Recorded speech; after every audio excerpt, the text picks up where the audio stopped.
Right now, you're probably lying to someone. Maybe not out loud. Maybe it's a text you haven't answered honestly. A version of yourself you present at work that isn't quite real.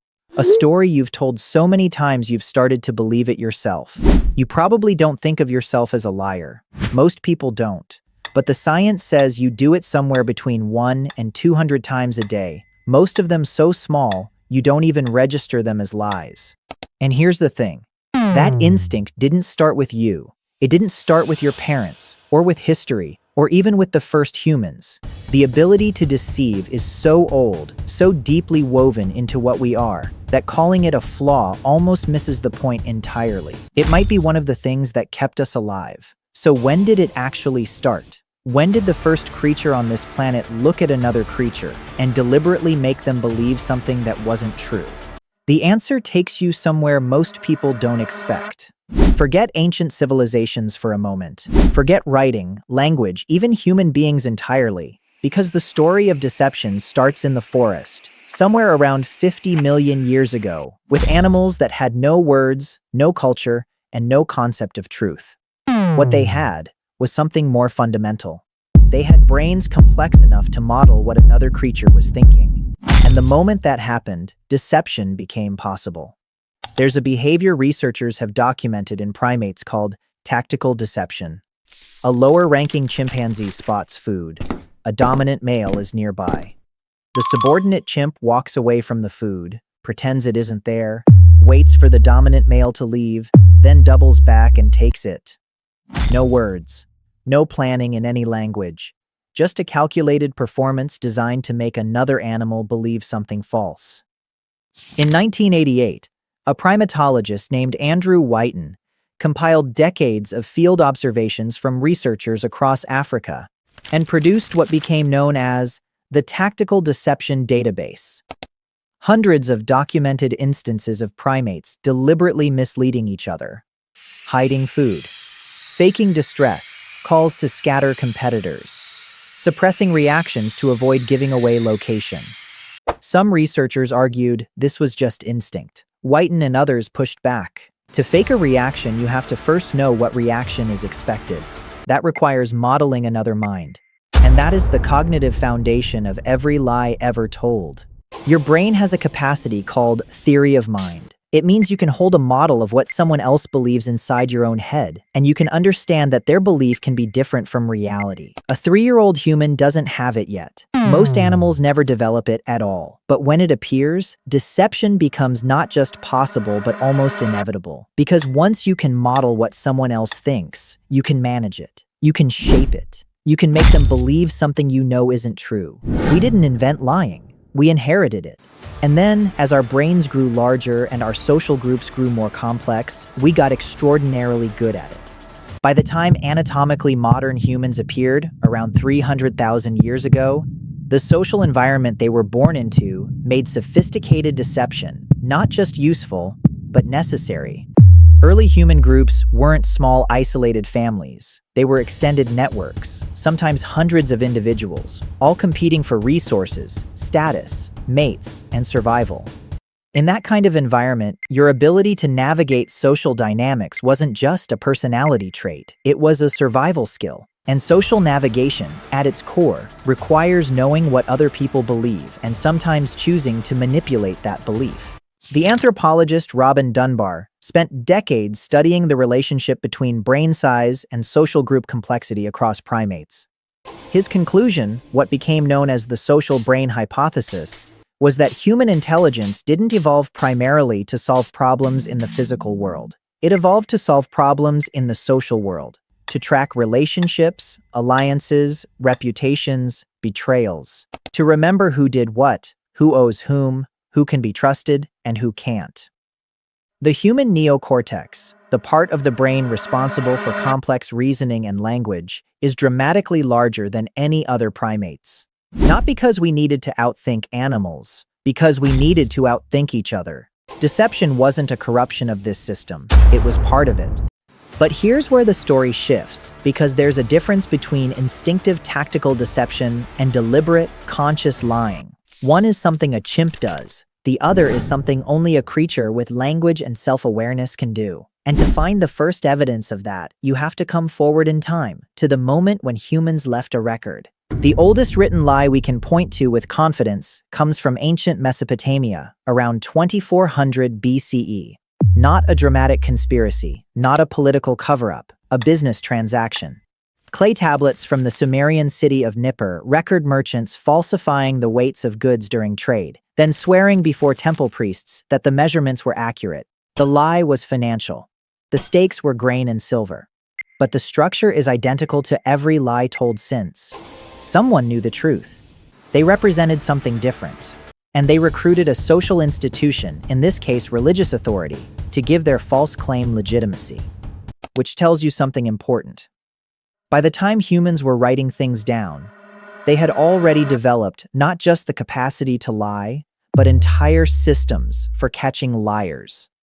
Oaths, contracts, witnesses, divine punishment. You don't build those systems unless deception is already a serious, ongoing problem. The bureaucracy of truth verification exists because lying was already everywhere. In ancient Egypt, the stakes were even higher. The Book of the Dead, one of the most important religious texts in Egyptian history, contains what's called the negative confession, a list of 42 sins the soul of the dead person had to deny before being allowed to pass into the afterlife. The list is specific and revealing. I have not told lies. I have not stolen. I have not acted deceitfully.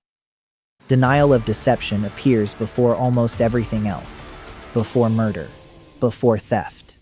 In the Egyptian moral framework, lying wasn't just a social infraction. It was a cosmic offense, serious enough to determine what happened to your soul after death. You don't build a theology around a behavior that barely exists. But not all ancient cultures treated deception as purely a moral failure. Some treated it as a skill, a weapon, a form of intelligence. The ancient Greeks had a word, metis, that doesn't translate cleanly into English. It means something like cunning intelligence, the ability to outwit, to adapt, to deceive when necessary. And they didn't consider it shameful. They considered it one of the highest cognitive gifts. Odysseus, the hero of the Odyssey, is celebrated not primarily for his strength or his courage, but for his cunning. He deceives the Cyclops, deceives the suitors, deceives his own wife as a test of loyalty. His defining trait is the ability to make others believe what he wants them to believe. And he is the hero. The Greeks weren't embarrassed by this. They built monuments to it. In East Asia, the same tension played out differently, but with equal sophistication. Sun Tzu, writing in China around 500 BCE, opened his foundational military text with a line that has survived 2,500 years. All warfare is based on deception. He didn't hedge it. He didn't qualify it. He stated it as the first principle of strategic thinking. The ability to make your enemy believe false things about your intentions, your strength, your position, was not a dirty trick. It was the foundation of victory. Entire military campaigns across Chinese history were built around elaborate deceptions, fake retreats, phantom armies, messages deliberately allowed to fall into enemy hands. What both the Greeks and the Chinese understood was something modern neuroscience has since confirmed. The capacity for deception and the capacity for sophisticated reasoning are not opposites. They're products of the same cognitive architecture.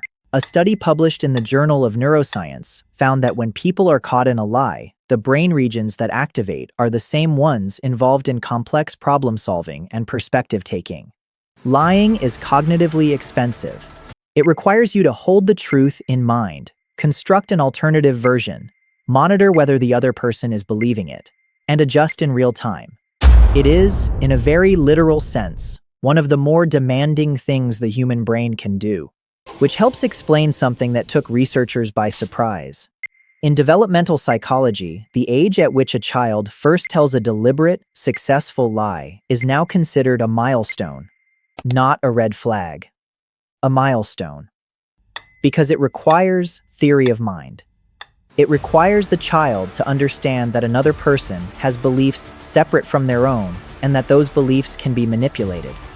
The first lie is, in a strange way, proof that a human mind has reached a new level of social complexity. Most children hit it somewhere between 2 and 4 years old. The ones who develop it earlier tend to perform better on social cognition tests overall. We have, in other words, spent a very long time building a species that is exquisitely designed to deceive. And yet, the same species built confession, built courts of law, built journalism, built scientific peer review, built entire philosophical traditions around the pursuit of truth. We created elaborate institutional machinery specifically to counteract the thing our brains do naturally. Because lying has a cost, and humans understood that too. The evolutionary biologist Robert Trivers spent decades working on a theory he called the evolution of self-deception. His argument was disturbing in a precise way. The most effective liars are not people who know they're lying. The most effective liars are people who have convinced themselves that their version is true, because self-belief removes the tells, the micro-expressions, the hesitations, the physiological signals that betray conscious deception. If you actually believe the thing you're saying, you don't leak the fact that it's false. Natural selection, Trivers argued, didn't just favor the capacity to deceive others. It favored the capacity to deceive yourself first, to construct a version of reality you genuinely believed, so you could sell it to everyone else without flinching. Which means the lies you tell yourself might be even older, even more deeply wired than the ones you tell other people. Here's the full picture. 50 million years ago, a primate walked away from food to convince a rival it wasn't interested. 300,000 years ago, humans were navigating social webs complex enough that modeling and managing other people's beliefs became a core survival skill. 4,000 years ago, merchants were swearing false oaths before priests and getting away with it anyway. 2,500 years ago, the most celebrated hero in Western literature was a man defined by his ability to make you believe whatever he needed you to believe. And somewhere in the last 2 to 4 years of your life, you told your first deliberate lie, and the people watching you recognized it as a sign that your mind was working exactly the way it was supposed to. Deception is not what went wrong with humanity. It is part of what built it.